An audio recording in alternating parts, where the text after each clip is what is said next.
কবর প্রতিদিন ডাক দিয়ে বলে আনা বাইতুদ দুধ। প্রত্যেকের কবর প্রত্যেককে ডেকে বলে, ও আল্লাহর বান্দা, জানো আমি পোকামাকড়ের ঘর, পোকামাকড়ের ঘর। তুমি তো সেই বান্দা যে একটা মশা কানের পাশ দিয়ে উড়ে গেলে তোমার ঘুম বন্ধ হয়ে যায়, চোখ মিলে যায়। একটা মশার গুনগুন আওয়াজ সহ্য করতে পারো না। একবার কয়েল, একবার অ্যারোসোল, একবার মশারি, এরপরেও তুমি চাও যে একটা মশাও যেন আমার কানের কাছে গুনগুন না করে।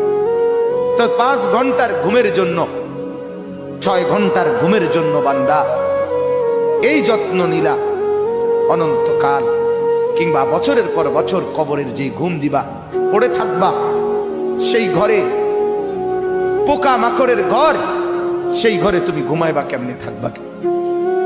আমার বাপ, আমি থাকবো কিনা?